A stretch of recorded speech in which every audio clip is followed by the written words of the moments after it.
సునాదస్వరము జనవరి 1. ఇదిగో సమస్తమును నూతనమైనవిగా చేయుచున్నానని చెప్పెను. ప్రకటన గ్రంథము 21 అధ్యాయము 5వ వచనం. మరి ఈ కొత్త సంవత్సరంలో మనందరం ప్రవేశించాము.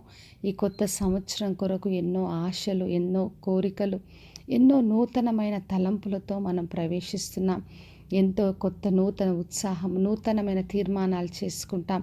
మరి కొత్త సంవత్సరంలో ఇలా చేయాలి, అలా చేయాలంటూ ఆలోచిస్తుంటాం. అయితే కొన్ని విషయాల్లో గతంలో చేయలేని వాటి విషయంలో తలంచుతాం. కొన్ని సాధించాము, కొన్ని సాధించలేమనుకుంటాం. అయితే ప్రభువు మనకి ఈ రోజున ఒక వాగ్దానం ఇస్తున్నాడు. ఇదిగో సమస్తమును నేను నూతనముగా చేస్తున్నాను, అవి నమ్మదగినవి, అవి నిజమునై ఉన్నాయని చెప్తున్నాడు.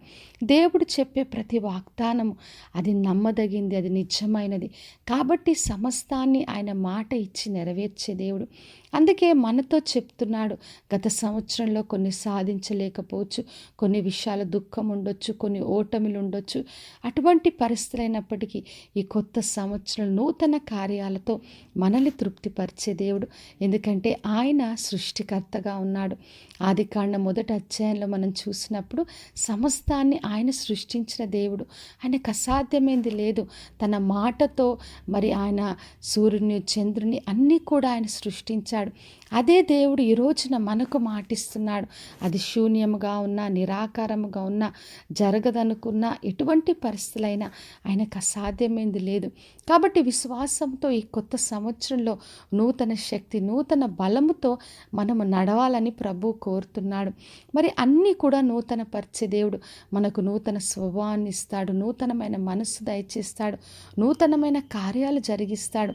అందుకే యెషయా గ్రంథం 43వ అధ్యాయం 19వ వచనంలో రాయబడి ఉంది, ఇదిగో నేను ఒక నూతన క్రియ చేయుచున్నాను, ఇప్పుడే అది మొలుచును, మీరు దాన్ని ఆలోచింపరా అంటున్నాడు. అంటే దేవుడు మన జీవితంలో చేయాలనుకున్నప్పుడు మొదట ఒక వాగ్దానం మనకిస్తాడు, తర్వాత దాన్ని ఆలోచించమని చెప్తాడు. ఎప్పుడైతే దేవుని వాగ్దానాన్ని మనం ఎత్తిపట్టి ప్రార్థిస్తూ విశ్వాసంతో ధ్యానిస్తామో అప్పుడు అరణ్యంలో త్రోవను మనం చూస్తాం, ఎడారి వంటి పరిస్థితుల్లో నదులు పారడం మనం చూస్తాం. అందుకే విశ్వాసంతో దేవుని వాక్యాన్ని దివారాత్రము ధ్యానించాలి. అప్పుడు మనం అన్ని విషయాల్లో సఫలత పొందుకుంటాం. మరి 2వ కొరింథీ పత్రిక 5:17 వచనంలో ఉంది, కాగా ఎవడైనను క్రీస్తునందున్న ఎడల వాడు నూతన సృష్టి, పాతవి గతించెను, ఇదిగో కొత్తవాయనని. కాబట్టి నా ప్రియ సహోదరి సహోదరా, ఈ కొత్త సంవత్సరంలో దేవుడిస్తున్న వాగ్దానంతో విశ్వాసంతో మనము ప్రవేశిద్దాం. ఆయన ప్రతి పరిస్థితిని చక్కపరిచే దేవుడు, అన్ని నూతనంగా మార్చే దేవుడు. మన కుటుంబంలో, మన జీవితంలో, మన పిల్లల్లో, మన పరిచర్లు అన్నీ కూడా నూతనమైన కార్యాలు చేస్తాడు. కాబట్టి విశ్వాసంతో ఆయనపైన ఆధారపడుతూ ప్రార్థన చేసుకుందాం. పరలోకమందున్న మా తండ్రి, మా దేవ, ఈరోజు ఇచ్చిన వాగ్దానం కొరకే వందనాలు తండ్రి. ఈ కొత్త సంవత్సరంలో సమస్తాన్ని మీరు నూతన పరుస్తున్నందుకు వందనాలు.